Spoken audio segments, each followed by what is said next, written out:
All right, good morning everyone. Karen Scholl, Operations Section Chief with Alaska Incident Management Team, here for your briefing on September 21st. I'm going to start up here in the northeast side of the fire, what we're calling Division November. It's the Huckleberry Mountain area and all the way down to the Titus Ridge. We had a flight yesterday, helicopter flight with our leadership. They got up there and took a look around. Not a lot of heat, but there is still some heat up there. They were looking for access for getting folks in on the ground to see if we can help extinguish those. It is very rough country, as you know, so we're still trying to work out a plan on that.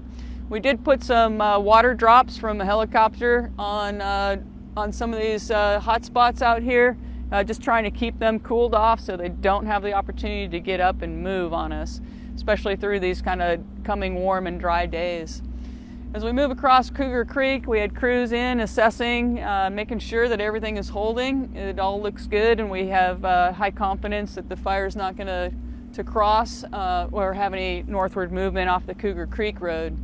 Coming down into Elk Creek, where it's held up on the river, everything is looking good. We flew a drone in there yesterday looking for hot spots and plan on walking a few people in there today to try and just secure that, put out any hot spots, and make sure there's no real threat for fire to cross the river should we get any heating and drying. As we move to the west, things are looking good. The spot fire, or the slop over that they picked up, that's looking real good. There's a lot of work that still needs to continue, so mop up in that area continues. That starts off with what we call snagging, which is reducing the standing dead trees that may have heat in them, putting them on the ground, making it safe for firefighters to come in and work underneath them. And then firefighters come in on the ground and they start extinguishing hot spots, which means they need to use all the tools that they have, whether it's Pulaski's or McLeod's, shovels, to put out the embers and all the heat. And a lot of the heat is being held in stumps and those larger fuels, as they're the driest things that are still out there.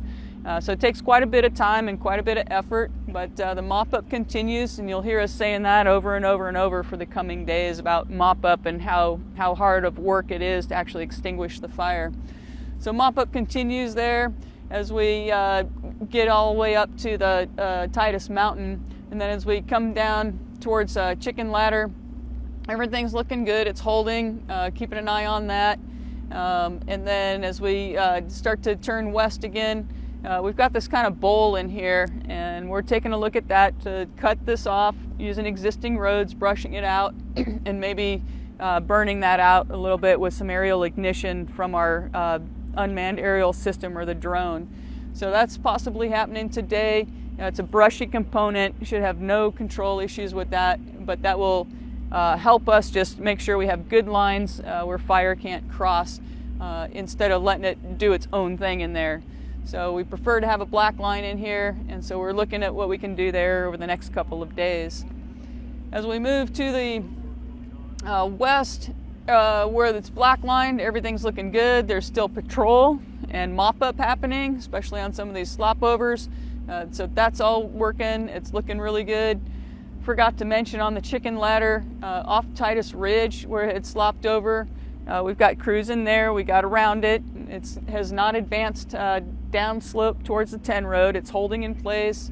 We're cutting that out and plan on 100% mop up in there over the coming days. So everything's looking real good along Titus Ridge. As we move down through the river corridor, that all looks good, still holding, no issues. Getting down to the little pooch out here just east of Cottage Grove. As you know, this is really steep, inaccessible country, so we're just keeping an eye on this. We'll use infrared information, whether it's our satellite-based or our drone-based, just to keep an eye on it.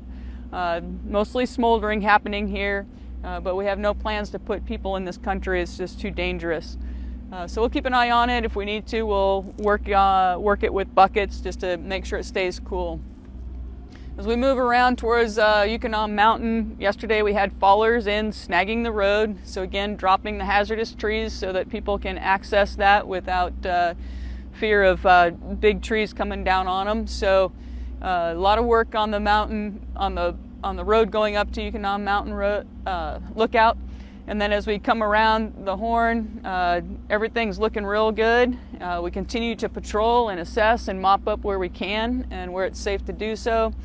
And so this is all looking good on the west side. We have crews still working in and around the communities, assessing and getting accountability for our equipment and supplies that are out there, and reassessing whether the hose lays are still valid and where our water sources are.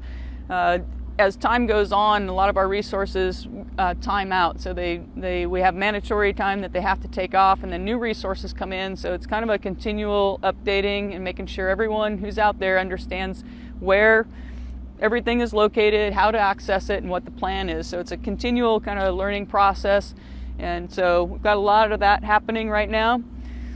Crews are still looking at the Iron Phone Road all the way down to the Camp 3, all the way down towards Soames Bar, looking at that and doing a little bit of brushing on the road. The brushing on the roads means that we're just taking care of the widening the brush out. So we're cutting the brush and just moving it out a little bit further.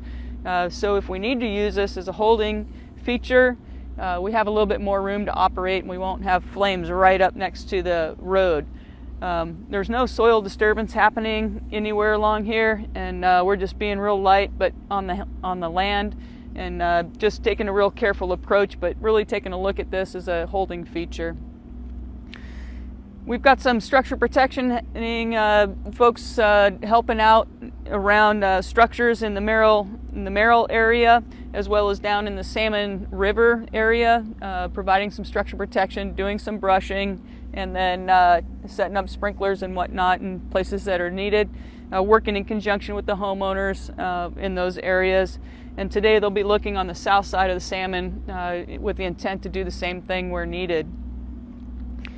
As we move through to the Woolly Creek, we put in a couple of folks yesterday to go check on all the cabins. As you can see up towards where the fire's edge is, there are a couple cabins up there that were wrapped previously. All these cabins were. All the cabins are looking good. Everything's still standing. The wrap looks real good. There is some heat along this edge, and so we'll be keeping an eye on that and using aerial delivered bucket water where needed along this edge.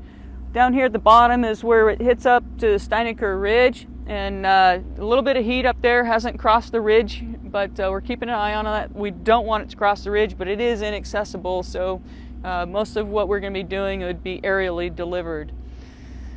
Let's see, as we move around into Quebec, the growth you'll see on the acreage for today, it's about 3,000 acres more than it was showing yesterday.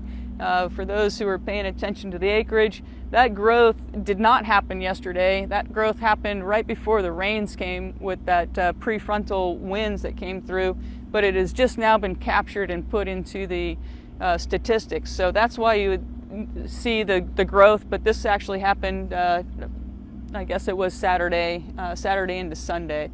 So this is all holding well. It's not really moving, and just some smoldering happening out here, but we are concerned about this, and we certainly don't want it to move further to the west. It does have some room to grow between these two fire scars, but then we get into some high country out here, and the fire won't want to get past that. So we're keeping an eye on that. We'll use aerial water delivery there if necessary. As far as around the fire environment yesterday, it was mostly smoldering that we saw in the heavier materials. Now today we are expecting more warming and drying, probably 6 to 8 degrees warmer and about 10 to 15% lower relative humidity, which means those fine fuels, the leaf litter and the grasses are going to dry out pretty quickly, and that trend is going to continue over the next week or so as far as that big drying. And what that does is just allows that fire the potential to just start moving a little bit. Now if it moves in the grasses, that's okay, it's not going to move real far, but the heavier fuels that are smoldering right now are also, the outer layers are still drying out again, but those heavier fuels is what's really keeping this fire and the smoke production happening. So all through the interior of the fire, there's lots of stump holes, there's lots of larger diameter material, it's all smoking, so you'll probably see a little bit more smoke just generalized in the area today and moving forward. So that's an update for today, and we'll see you guys tomorrow.